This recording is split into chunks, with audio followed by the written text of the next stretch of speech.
春兰呐，你要相公不要？田春兰正拖着腮坐在门口发呆。啊，村长，你刚刚说什么了？哎呀，问你要男人不要？不要，男人只会影响我拔剑的速度。你当真不要？那我就把他们给你好姐妹秋菊了啊！给吧，傻子才会要呢。你真不要，到时候可别后悔啊！有啥可后悔的？你可别忘了，你要满16岁了。16岁我咋了？我嫩的还能掐出水来呢。那官府下了通告了，女子年方16还没有成亲的，要么每年给10两银子的单身税，要么就任由官府给你们通婚，让你们嫁的都是些老头、瘸子、瞎子。他怎么把这件事忘了？村长，我要，只要长得好看，价格不高，我就要。你刚刚不是说傻子才要的吗？傻子不要，我要啊。那行，春兰丫头呀，你就在这等着啊，我去将人给你叫过来。田春兰穿到这个时代才几天，前世的他妈和爸死得早，在她12岁的时候就相继得病去世了，她一个人早早地养活自己，这些年如野草一样的活着。过了一会儿，村长便带来了3个少年来到了田春兰的身边。这就是秦家的3兄弟，他们原本是在离咱们这几百公里外的青州生活，逃难过来的。我看他们可怜，又想着你现在就是一个孤女，不如让他们入赘到你家，这样我对你死去的爹娘他们也算有个交代。田春兰仔细地打量着他们3人，长得倒是很养眼。你们想要我多少银子娶你们啊？我和3弟，你一人给我们2两银子，我大哥就白送给你了。行，村长说这几个人我买了。村长说这2两银子呢是给你做媒的钱，谢谢你给我找相公。春兰丫头呀，这怎么使的呢？哎呀，使得，你老人家就收下吧，以后麻烦你的事情还多着呢。田村长乐呵呵地离开了田春兰的家。今天他不仅帮了那3个小子，还顺带将田春兰的婚姻大事给解决了，自己还得了银子，真的是一举3得的喜事。我们想将大哥留在你家一下，我带着我弟去到镇上，我爹和娘的尸体还没有安葬。哦，那你们去吧，你哥我会帮你们看着的。他们2人正要离开，田春兰叫住了他们。怎么了，媳妇儿？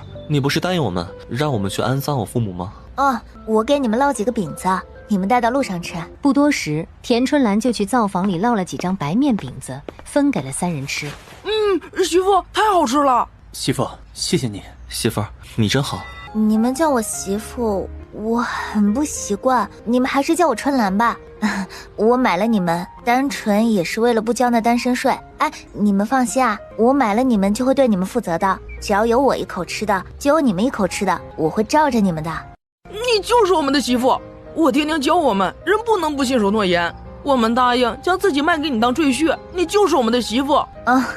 行，你们爱怎么叫就怎么叫吧。谢谢媳妇儿，我们走了，麻烦你帮我们照顾好大哥。知道了。等2人走后没有多久，春兰，听村长说你买了相公了。田春兰不是原主，压根不想搭理秋菊，原主当她是好姐妹，只有她知道这秋菊是一个白莲花，暗地里没有少陷害田春兰。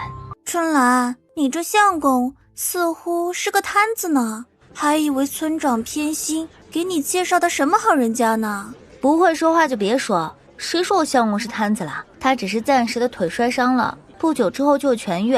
你们看到我相公这么俊的一张脸，秋菊，你是不是嫉妒啊？你嫉妒也赶紧去找一个。对了，我记得你比我还大上2个月，下个月应该就要给10两银子的单身税了吧？你的钱凑够了吗？秋菊很是纳闷，现在的田春兰怎么跟以前完全不一样了？以前这田春兰都是听她的，唯唯诺诺的，何时变得这么伶牙俐齿起来了？对了，秋菊，村长说有没有跟你说啊？我一下子就有了3个长得俊的相公，可惜啊，你一个也没有。田春兰，你别得意，我也要去买几个相公回来，我还要买健康的。你看你这个摊子相公，中看不中用。秦朗听到秋菊对他的嘲弄，他就是累赘，给弟弟他们添麻烦了，如今还害得他媳妇被人嘲笑，或许他应该死了才能给他们减轻负担。田春兰敏锐地感觉到了男人很受伤，别人的眼光不重要，我说你这腿能好，你就能好。秦朗被眼前这个美丽的姑娘给安慰到，瞬间打消了他想要去自杀的想法。秋菊愤恨地走了。还不知道你叫什么名字啊？我叫秦朗，我二弟叫秦战，我三弟叫秦宇。我们原本是青州人士，家里遭了难，我爹和娘带着我们逃到了柳州，他们被一伙土匪给杀了。我在跟土匪搏斗的过程中被砍伤了脚，我们家里的财产也被土匪全部劫走了。秦朗，你别难过了，你爹和娘也不想看着你现在这个样子。我叫田春兰，我娘生我弟弟的时候难产死了，我爹被抓去当兵，没几年也死了。我是我阿奶养大的，但前些日子我阿奶也去世了，村民们都嫌我的八字硬，不愿意跟我亲近。唯一的好姐妹也是盛世白莲花。对了，我还有一群极品亲戚。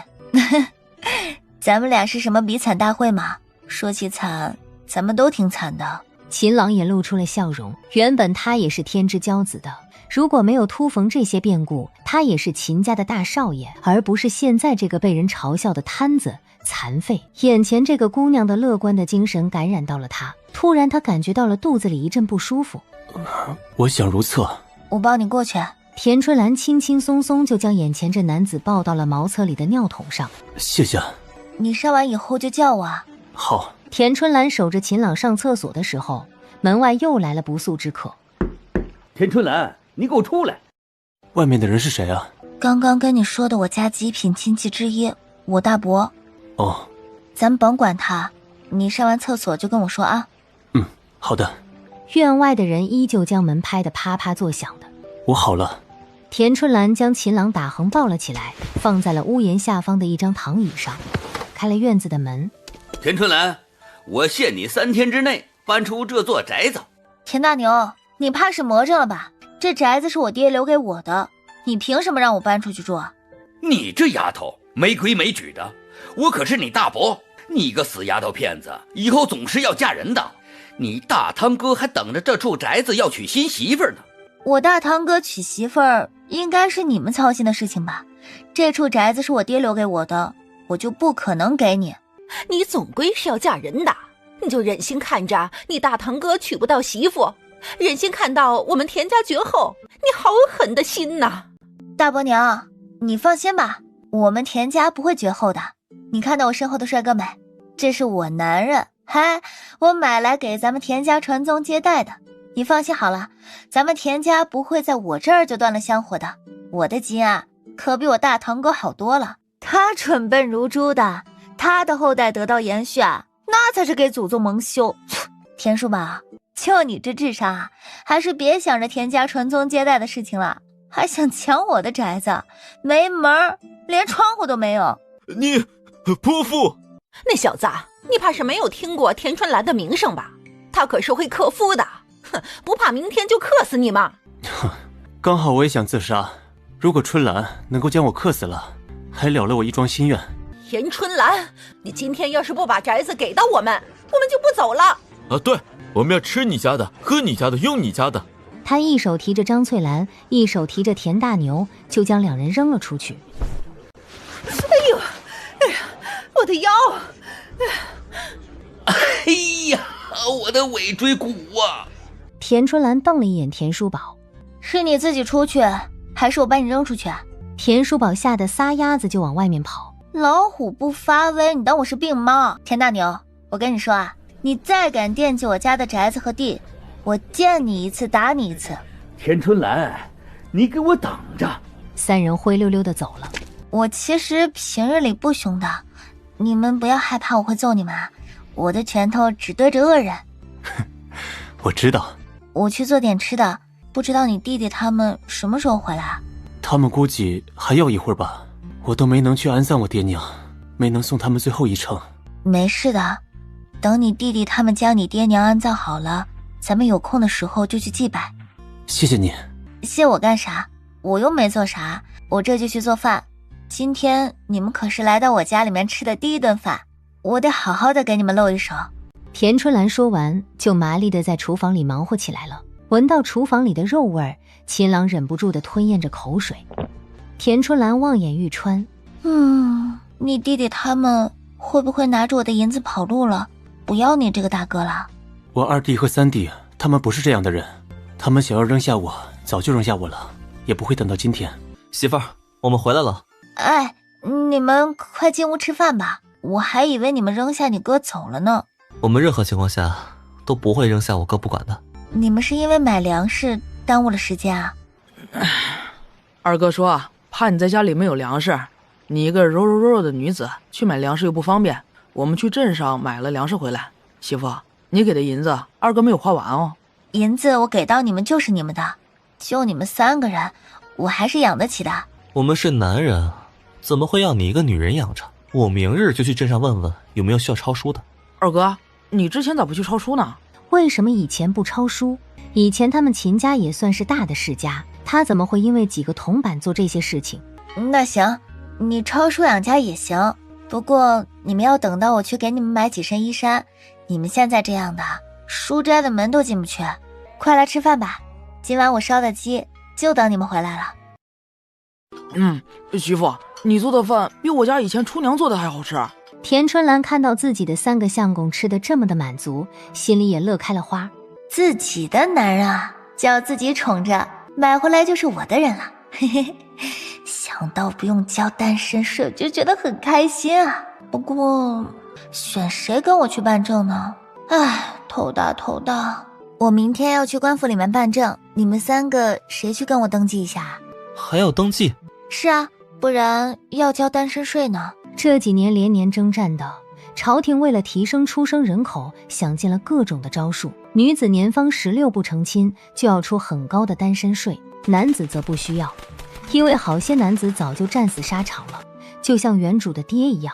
原主的死，田春兰不知道是什么原因。那时候她醒来的时候是在河里呛水。明日你们谁跟我一起去啊？我。 3人齐齐说道。只能有一个人。大哥，其他的事情我都可以让着你，这件事不行。三弟，还是让二弟跟着春兰去吧。媳妇，虽然你在官府的备案是跟我二哥的，你要对我们3个一视同仁。好，我对你们一视同仁，这总行了吧？明日你就在家里面好好的照顾你大哥，有时间呢就将院子里面的柴劈了。明日啊，我给你们买新衣服，带糕点回来。你们多久没有洗澡了？蛮久的了。我待会儿啊给你们烧水，你们好好的洗洗。晚上我去挑水，你告诉我在哪里就行了。我挑水不累的。你个娇滴滴的女子怎么会不累呢？媳妇儿，我不忍心看到你这么辛苦。我真的不累啊，我从小啊力气就大。秦战和秦羽先去给他们大哥将澡洗了，家里没有换洗的衣服，田春兰将自己的裙子给到他们穿。我能不能不穿？你都是我们媳妇了，有啥不能看的？你们要给我时间好好适应一下，我现在还小着呢。媳妇，16岁不小了。咱们刚认识，我觉得还是熟悉一下比较好。哈。那行吧，媳妇儿。那个，你们今晚早些歇息了啊，我洗了澡也睡了。媳妇，今天不是咱们的洞房花烛夜吗？你不跟我们一起睡啊？不了，明天还有正事要办，你们3个赶紧睡觉。田春兰走到了屋外，心还在砰砰砰的跳。第2日一大早，秦战，你怎么也起来这么早啊？我习惯早起了，你有什么活儿需要我帮忙干的吗？你将院子里的地扫一下吧。秦母也太会生了，生了这么几个好看的儿子，都便宜了我。饭后，田春兰背着背篓里这段时间攒下的鸡蛋和他打的野味和山货，去到了村口坐牛车的地方。春兰呐，这是你对象吧？长得真俊呐，比咱们村的小伙子长得都俊呐。春兰，快带着这位公子坐到我身边来。胖婶、秋菊，你们是缺男人吗？这么盯着我家的男人看。田春兰，我听村长说你是2两银子买的秦战，我出5两买下他，你不亏的。哼，秋菊，你说你给我200两银子，我或许还会考虑一下。5两银子，你做梦！我有200两银子，我什么样的男人我买不到？田春兰，你等着，我这次去到柳州城内，一定会买一个比秦战更英俊的男人。你得赶紧哦，我可听说再过几日啊，官府可要收女子的单身税了。牛车晃晃悠悠了1个时辰，才来到了柳州城。田大爷，给你钱。待会儿啊，我还是在这个地方等你们。好的，田大爷。到了柳州城这边的县衙，秦战拿着红色的文书的时候，脸上的笑容就没有下来过。冰块脸突然开始笑了。哎呀，好想当街非礼他，怎么办啊？你去买东西吧，我去书肆看看有没有店家需要抄书的。那好，待会儿我们就在城门口集合。姑娘，你长得这么好看的，可曾许配了人家呀？管事的在问我。张管家点了点头。我已经嫁人了。这时候许家的大公子回府，正好看到张管家跟一个女子在说话。张管家，这人是谁呀？少爷，这姑娘过来是问我们要不要买她打的猎物的。哦，你这么娇滴滴的小姑娘还会打猎？许大少爷色眯眯地盯着田春兰。既然你们不需要野鸡和野兔这些野味儿，那我换一家问问。你打的这些猎物我们许家全要了，你跟着我进府去接工钱。我这带了称的，你们要哪种我们就在这儿称。结果呢，许家少爷给自己的下人使眼色，想要强行将田春兰带到府里。秦战正好瞧见这一幕，他匆忙地跑过去，将2个家丁打倒在地上。怎么，光天化日之下，你们想强抢民女吗？小子，我劝你最好不要多管闲事。敢欺负我媳妇儿，我管你们是什么人，我秦战照打不误。家丁们拿着棍子就朝着秦战的身上招呼。秦战跟这些人对打了起来，可是家丁的人数实在太多，他渐渐地处在下风。田春兰从一个家丁那抢过一根棍子，家丁没有料想到他的力气那么大，他上山打猎的时候，就算是一头野猪都能够揍死，3下5除2的就将这些家丁全部打趴下了。我告诉你，以后见到我绕道走，真以为姑奶奶是那么好欺负的吗？今天我带来的野味儿，你们收吗？收。姑娘啊，求你放过我们家公子吧，你带的野味我们许家都收了。野鸡一共16斤，100文一斤；野兔一共30斤，也是100文一斤；野生的菌子30斤，50文一斤，一共给我6两1钱银子，掏钱吧。管家哆哆嗦嗦地数了6两1钱银子给到田春兰，随后带着他家公子和野鸡、野兔回到了许家。在柳州城里，跟许家最不对付的就是白家了。请2位留步，我是白家的白灵，刚刚看到姑娘揍许家的家丁，看得很是过瘾，也很是钦佩姑娘的勇气。你们家如果以后有野味，可以来白家找我们家的管事。我祖母过些时日过70大寿，姑娘可以表演一个杂耍，或者做菜做得好的话，可以讨到不少的赏钱。谢谢白姑娘告知这些，不知道你们家的老太君是哪一天过寿呢？5日后，这是我的名帖，你到时候给到管家，他就会放你进来。那行，白姑娘，我们就先回了，改日一定登门拜访，给白老太君祝寿。走啦，不用不开心啦，咱们今天是因祸得福，不仅挣了6两银子，还认识了白小姐，说不定过几日去白家还能领不少的赏钱呢。对了，秦战，你刚刚是不是去了书肆啊？我跟老板谈好价格了，我抄一本书，给我500文钱。那会不会很辛苦啊？要不还是我打猎养你吧？我是个男人，怎么能让媳妇儿养呢？我虽然现在挣得不多，也能帮着分担家用了。你已经很厉害了，我们村子里面其他人买的赘婿都是软饭硬吃呢。就像今天那些家丁，你明知道打不赢，却还是要保护我。媳妇儿，我会让自己强大起来的，将来保护好你。我相信你，你以后一定很棒的。咱们快些走啊，待会儿买肉的都收摊了。2人朝着市场上奔跑了过去。老板，我全要了，你帮我称一下多少钱？这肉啊30文一斤，筒子骨呢是10文一斤，猪下水啊就送给你了，一共110文钱。给你钱。春兰丫头，就等你们了。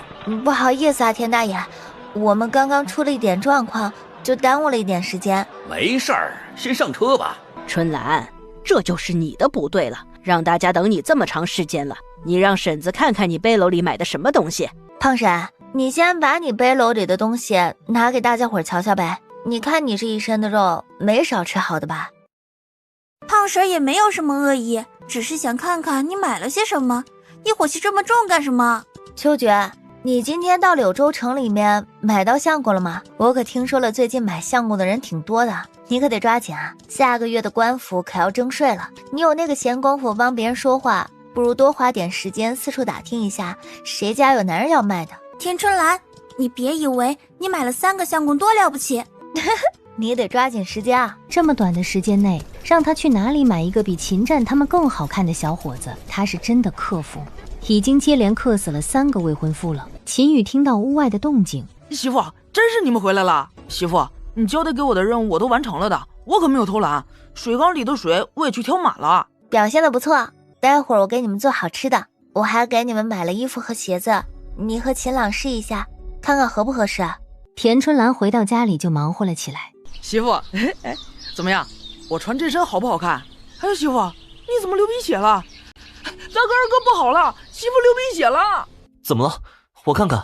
媳妇儿，你怎么会突然流鼻血？是不是生病了？咱们村子里边有指甲大夫吗？还是我明日带你去柳州城看大夫？秦战焦急地问道。我没事，就是天气太热，有些燥热，你们先出去吧，我缓一缓就好了。媳妇儿，你真的没事吗？哎呀，我真没事儿。田春兰将两人推了出去，刚刚太丢人了。不过谁看到像21世纪的顶流明星的秦羽站在面前的时候，不流鼻血都不正常。娘，你们有没有闻到肉的香味？好像是从田春兰那个死丫头家里传过来的。咱们过去看看。上次咱们去到那死丫头家里呀，可是没有讨到半分好处啊。那就上二弟他们一家。田二牛看到吃饭的功夫，他大哥一家都过来了。大哥，我家的粮食也只够我们家的人吃。我今天来你家找你，不是上你家吃饭的。那是什么？田春兰他们今天去到城里买了不少好东西，中午可是做了不少好吃的，我都闻到肉的香气了。大哥，你说的是真的？田春兰那丫头不是花了4两银子买回来几个小白脸？我听说还有一个残废呢，她哪里来的钱买肉吃呢？估计是娘生前给她攒下的银子吧，也不知道那丫头现在还有多少银子。不过今天中午这顿肉咱们是得去吃的。娘，我们赶紧去春兰姐家，我想吃肉。娘，我也去春兰那死丫头的家里吃肉。几人一合计，往田春兰的家里走去。我去开门。秦羽打开门后，就看到了几个人冲了进来。田春兰迅速地去拿了扫帚。春兰丫头，你这是干什么呀？我们可是你的大伯和二伯，咱们都是亲戚，你不会不让我们吃吧？田大牛，你的孩子田叔宝今年可都18岁了，18岁比我还大好几岁呢。想吃肉，自己上山上打猎啊！我买肉的钱也是我辛辛苦苦上山打猎挣的。想吃白食啊？没门，连窗户都没有。田春兰，你要不要脸？你一个小丫头片子，霸占着这处宅子不放，如今买了肉也不知道孝敬长辈。大堂哥，谁的爹谁孝敬？咋的？你想孝心外包？让我这个受尽你们欺凌的侄女儿孝敬你们吗？像屁吃呢！堂姐，我们能坐下来吃吗？我爹他们可没想要霸占过你家的房产。哼，你怕是忘了咱们已经断了亲了。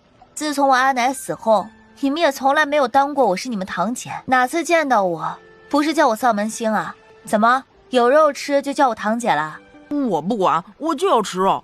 春兰，你看你堂弟他们实在是馋肉了，你都给那几个你买回来的乞丐吃了，为什么就不能给你堂弟他们吃呢？你说谁是乞丐呀？你有见过长得这么俊的乞丐吗？他们是我丈夫，我不允许你这么侮辱我相公。你们快走吧，不要打扰我们吃饭。你个死丫头片子，霸占着咱们田家的宅子就算了啊，现在有肉也不给我们吃啊！我看你是敬酒不吃吃罚酒。田大牛说完后，田春兰一人狂揍田大牛他们一家。秦羽和秦战他们2人则跟田二牛对打起来。田春兰的力气大，田大牛他们根本不是他的对手。很快，田大牛和田二牛他们都被打得鼻青脸肿的，被扔出了田春兰的院子里。大牛，你们怎么成了这副模样了？吴婶子，你来评评理啊！我们闻到了我侄女家传来的肉香味儿，想让她分些肉给我们吃，结果她竟然将我们揍了一顿啊，还将我们给扔了出来。你说说谁对谁错呀？你这个侄女真不像话，大伯他们找上门，没说拿出最好的东西招待，还将人打出来了。春兰那孩子挺好的，你可别败坏了那丫头的名声，不是每个长辈都值得尊敬的。老婆子，我说句公道话，春兰那么小就没了爹和娘了，这些年都是他阿奶养大他。你们作为他的长辈，没有给过他们一口吃的，到头来还将他的阿奶给气死了，还想霸占他的宅子。我要是春兰那丫头，也见你们一次打你们一次。春兰家的宅子是他爹和娘给他的，他现在已经招赘了，又不嫁人，你们凭什么想要他的宅子？就凭你们家的叔宝要娶亲吗？人家春兰的宅子是他父母在世的时候给他修的，你们当父母的就不知道挣钱给自己的孩子修新宅子，成天惦记别人的东西。我一个老婆子都替你们臊得慌。还有，春兰丫头买肉的钱也是人家辛辛苦苦打猎挣到的，你们一个个的岁数比她大那么多，好意思从人家小姑娘那抢肉吃，还是要点脸吧。田大牛和田二牛眼看着村民们渐渐地开始指责起他们了，灰溜溜地走了。田二牛他们回到家里继续吃起了野菜粥。爹，要不你也上山打猎，给我们打些野鸡和野兔打牙祭，上山万一能打到野猪，拿到镇上去也能卖不少的银子呢。你个小兔崽子，是盼着我早死吗？啊，你真当打猎是那么容易的一件事情？人家田春兰那死丫头都可以上山打到猎物，爹，你比她还壮实呢，为啥就打不到猎物啊？连上山都不敢。你敢你上山去啊？那些猎户去到山上能够活着回来的都少，更何况你爹我了。今天咱们连打田春兰那几个赘婿都打不过，更何况去打猎了。我不管，我就要吃肉。爹娘，你们想想办法，我都半年没有吃肉了，我现在还在长身体呢，将来还要给咱们家传宗接代的。要不咱们等那个死丫头他们走了后去偷？你忘了他们家还有一个摊子，就算他们离开了，也会有人照顾那个摊子的。咱们去偷肯定会被发现的。这也不行那也不行，当初就不该嫁给你，嫁给你我连想吃肉都吃不到。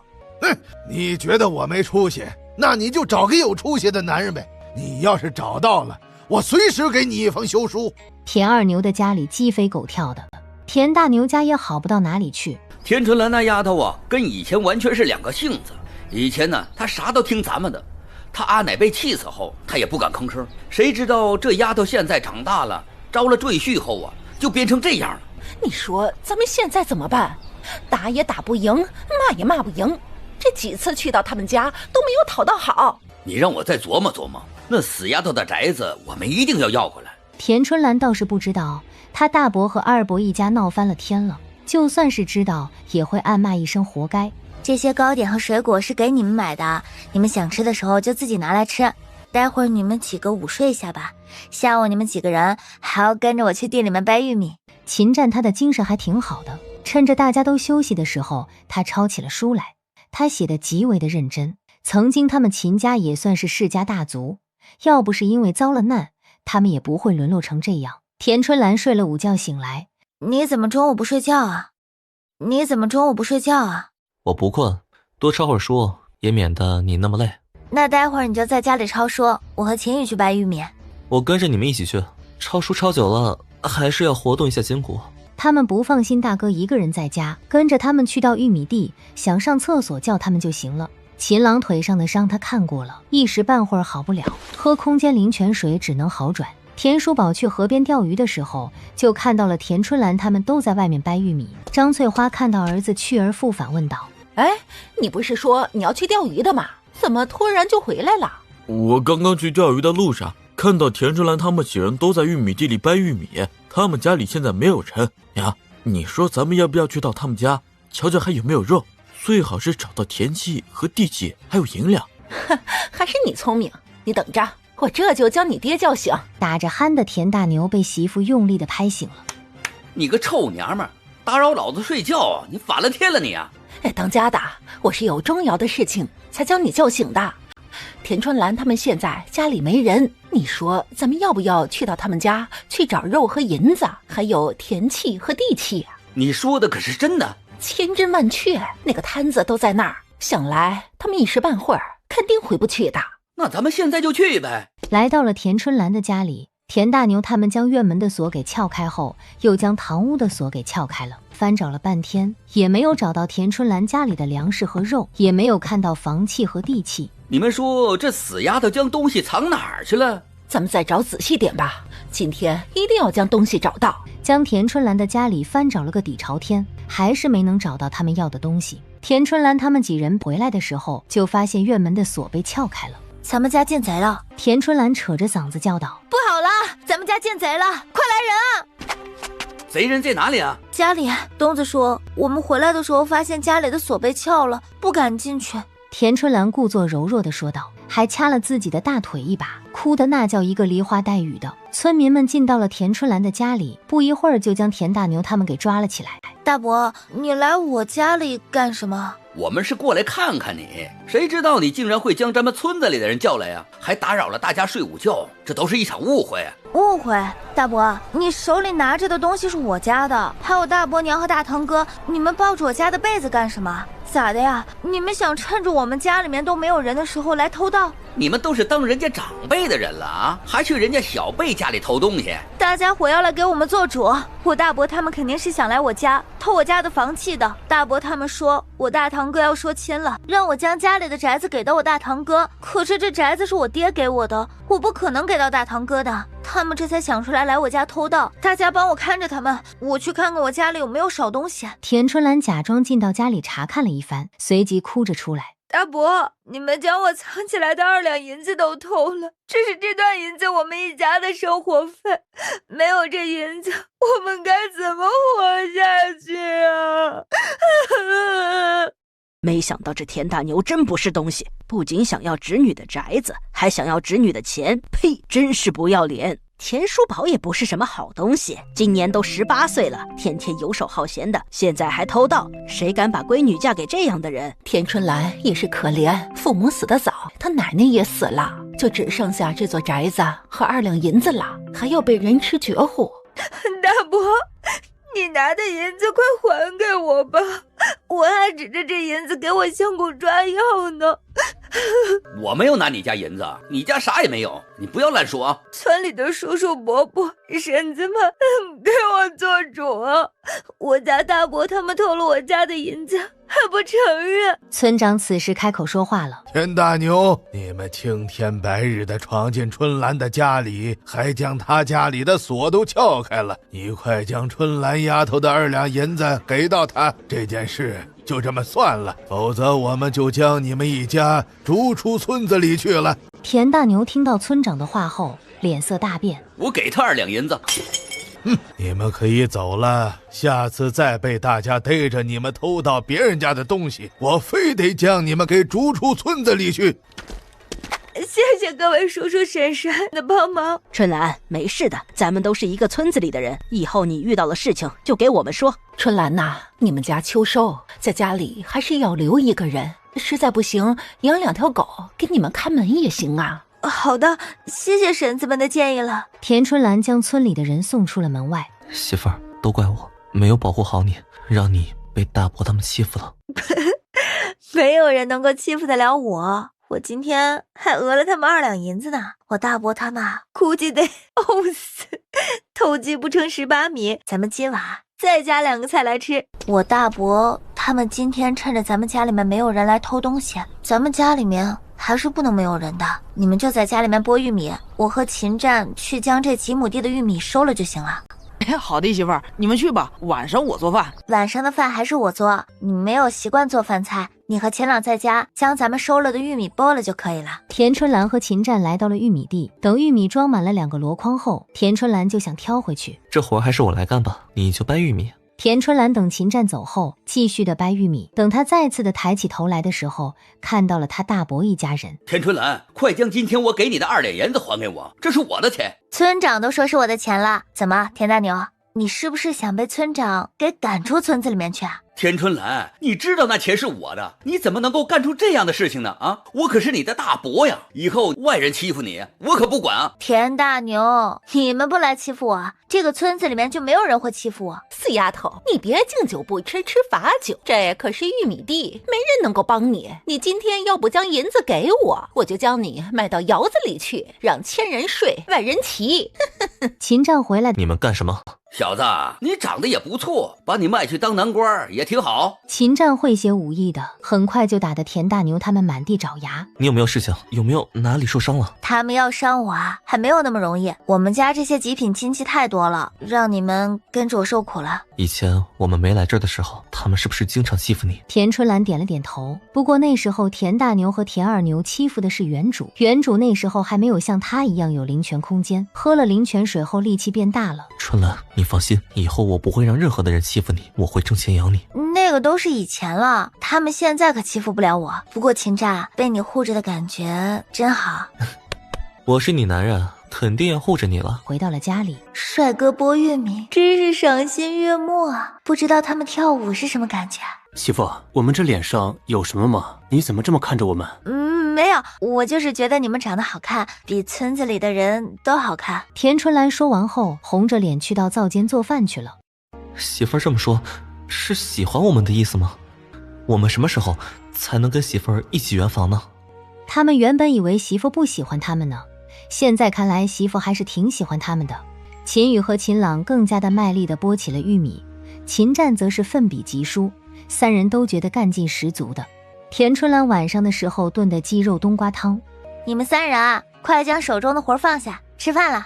四人围坐在一起，看你们都瘦成这个样子了，你们三个人啊，要多补一补。媳妇打的蘸料好吃啊！秦宇蘸了调料后，将鸡翅放进了嘴里。秦战低沉着嗓音说：“是挺好吃的。”秦朗憨笑：“媳妇做的，我都爱吃。”看到三个美男对他的夸赞，田春兰再一次的不争气的流鼻血了。这天气太热了，火气太旺了。我才不能承认我是看美男看的，那多丢人啊！几人吃完了饭后，明日你和秦宇就在家里面剥玉米，我和秦战要去到白家去，白老太君要做寿，我们去看一看能不能讨点赏钱，到时候我给你做一副轮椅，就可以坐在轮椅上面了。轮椅？什么叫轮椅呢？田春兰走到了堂屋里，对秦战说道：“我用一张纸啊，还有你的毛笔。”他在上面写写画画的，很快就将轮椅的构造给画了出来。秦战和秦朗看了后，都在心中暗叹道：“这田春兰真的只是乡野长大的人吗？怎么会懂这个？而且将原理什么的都画得很清楚，我们这些外行的人都看得懂，更何况到时候交给专业的木匠师傅了。”秦朗更感动的是，自从他的腿瘸了，他成天想的是自杀了，就不用拖累两个弟弟了。现在因为嫁给了田春兰，他舍不得去死了。你这腿要想治好啊，得花不少的银子，买一点好药材。我估摸着半年的时间，你就能够站起来。秦朗几人只当田春兰在哄他们开心，他的腿他是知道的，这辈子都不可能站得起来。就算我的腿站不起来，我也会多给家里干活，不拖累大家的。秦朗爽朗地笑道。少年第一次释怀了。自从他们大哥因为救他们腿瘸了以后，大哥时常想要去死。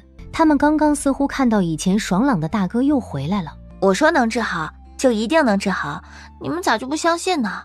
这世界上还没有我田春兰办不到的事情。天色渐渐的黑了，第二日公鸡打鸣的声音叫醒了沉睡中的几人。田春兰对秦宇说道：“照顾好你哥啊，万一我那些极品亲戚又来找麻烦，你们就不开门，他们要硬闯，你们就将村子里面的人给招来，知道了吗？”放心吧，媳妇，你们早去早回。媳妇，你和二弟去忙你们的事情吧，不用担心家里，我们会照顾好自己的。那行，你们乖乖的在家里，我们就先走了啊。春兰丫头，你们今天又要去柳州城啊？是啊，田大爷，我们去城里面买点东西。牛车晃晃悠悠的来到了柳州城。我们到了。待会儿你们还坐我的牛车回去吗？田大爷，我们今天就不坐你的车回去了，我们今天可能要很晚才能回去。那行，你们回来的晚，路上要注意安全的啊。田春兰陪着秦战先去到了书肆那边。哎呀，没想到你小子这字写的是真的好呀！你一共抄写了5本书，每本510文，一共2两5钱。你这字写的真好，我每本书再给你添个100文钱，一共给你3两银子。老板很爽快地付了钱给秦战。谢谢老板了。你这次打算拿多少本书回去抄写呀？还是跟上次一样。等出了书肆以后，秦战将银子给到了田春兰。你将银子给我干啥？这是你辛苦挣的。你挣的银子不也是给我花吗？我们全家现在还靠着你养着呢，我想跟你分担负担。今天咱们挣了银子啊，去到白家忙完以后，我多买一些吃的回去。你们2位找谁啊？前几日白灵小姐说你们白家的老太君今日过寿，让我到你们府中来帮忙。你们在这儿等着，我去问问我家小姐。在门口等了约莫1炷香，还以为你们不来了呢。是我们来晚了的缘故吗？不晚，你们今天来给我祖母过寿，是表演节目还是做菜呢？田春兰笑着说道。我哪里会表演什么节目啊，我就会做菜。那日白小姐你给我说了后，我就回家琢磨菜谱了。今天我食材都自己带来了，就想讨到老夫人的赏赐。成，你今天尽管做你拿手的，就算我祖母到时候没赏赐你，我也会赏赐你的。那就谢谢白小姐啦。白小姐让自己身边的丫鬟带着田春兰他们2人去到白家的小厨房。我们白家的大厨房，这会儿大家在准备着今日宴会的吃食，你呢就用小厨房做就可以了。姐姐我知道了，你去忙你的吧。媳妇儿，你真厉害。给老妇人做了一碗长寿面，一条清蒸的鲈鱼，又做了一个糯米糕，递给了守在外面的丫鬟。丫鬟们领着食盒给到了白家小姐，白家小姐提着食盒来到了老妇人的面前。李老夫人好，吴老夫人好。白老夫人，你真是好福气呀，有这么标致的孙女。今天祖母的生辰宴，孙女特意在外面请了人给祖母做了几道菜，祖母尝尝。李老夫人和吴老夫人，你们也尝尝。祖母，今天您是寿星，要吃一碗长寿面，希望祖母长命百岁。好，我孙女真乖。白老夫人尝了一口长寿面。白灵，你在哪里请来的厨子？比咱们家的厨子做的饭菜还要好吃。老婆子我还从来没吃过这么好吃的饭菜呢。哎，这厨子你们定下没有？没有定下，我要啦。你家已经有那么多厨子了，这个厨子留给我，我牙口不好。今天这位做的饭菜呀，正合我意。2位老夫人，这是我无意中在外面请来的，只是觉得跟这姑娘比较投缘，我祖母又喜欢给人赏钱，就想着他们过来讨点彩头的，没想到能够入了2位老夫人的眼，也算是她的造化了。不过这件事还要你们亲自问她。白灵让丫鬟去将田春兰请过来。秦战，你说我做的菜，老夫人会不会给我赏钱啊？媳妇儿做的饭菜是我吃过最好吃的饭菜了，肯定有的。你耐心等会儿，就算没有也没关系，我抄书养着你。不一会儿，当丫鬟带着田春兰来到了白老太君的面前的时候，祖母，这就是田春兰，今天做的这几道菜都是她做的。这丫头是个有福气的丫头，你今天做的这几道菜我都喜欢吃。丫头，你想要什么赏赐？白老夫人，春兰是一个俗人，只想要一些俗物。你这丫头。吴老夫人也笑得眼泪水都流出来了。你这丫头真有意思。白老夫人让身边的嬷嬷取来了20两银子，递给了田春兰。这是给你这丫头的赏银。恭祝老夫人长命百岁，笑口常开，没病没灾，吃啥啥香。白灵，你从哪里找来这么有趣的小姑娘？回祖母，前些日子我在咱们家门口的时候，看到春兰将对面的许大公子给揍了，就有意跟春兰结交。想到祖母您快办生辰宴了，就想着让她过来试试，没想到春兰厨艺这么好。你这丫头还敢揍许家的小子？林老夫人开口说道。春兰丫头啊，你这厨艺蛮好的，你这丫头人也很有趣，我想要让你呀跟我回府里给我做吃食，你看怎么样啊？胡老夫人也说道。哎，春兰丫头，你跟着我回吴家吧，老婆子我也很喜欢吃你做的这些吃食。谢谢老夫人的抬，我走不开，我家里面还养着3个夫君呢，我对去别人家里面做吃食没啥兴趣，以后等我银子多了，我想开一个饭馆，以后欢迎老夫人来我们的饭馆捧场。你这孩子岁数不大吧？怎么这么早就成亲了？老夫人们，我今年快满16岁了，16岁还没有成亲，要交单身税。我前些日子买了几个相公，这是我的相公之一，他叫秦战。好样的，丫头，你这夫君娶得不错。老夫人没什么事情，我就先离开了。出了白府以后，田春兰兴奋地摸了摸怀里的银子。咱们今日啊，好好的庆祝一番。自从你们嫁给我之后啊，我感觉我的财运都变好了。秦战，你们啊，就是我的福星。他捏了捏田春兰的小脸。你才是我们的福星，要不是你，我和我哥他们还没地方去呢。咱们这叫相依为命。田大已经回去了，今日咱们只有走回去了。现在咱们家里有钱了，还是买点东西防身吧。我听说咱们隔壁的村子啊，被山匪给洗劫了，家家户户都没有什么粮食，咱们家还有一些粮食，就怕给人惦记上。姑娘，你想买些什么呀？老板，你这边有没有防身的大刀啊？我想买几把。我这边现在呀，只有2把现成的了，如果还要多买点啊，需要等上几日。那你先拿2把给我。这刀子怎么卖啊？这刀2两银子一把。老板，你这2两银子一把也太贵了，你看能不能少一点啊？我再送一把菜刀，你看怎么样？那行，那你就给我2把大刀，再送我1把菜刀。那这是4两银子。二人出了铁匠铺子就往家里走。在路上的时候，田春兰还意外地遇到了秋菊。秋菊的身边跟了3个男子。哼，我也买了3个男人当我的赘婿，他们的身板可比你们家那几位结实多了。我还当秋菊姐姐，你能买到什么货色呢？不过是几个武夫而已，嘚瑟什么？小心秋菊姐姐，你这小身板被压坏喽！臭娘们儿，你对我媳妇儿说话客气一点，真当哥几个他妈是吃素的？这秋菊是从哪儿买回来的人呢？身手这么好，随便干些啥也比做赘婿强啊。春兰，你刚刚不是挺厉害的吗？怎么一下子就没有嚣张的气焰了？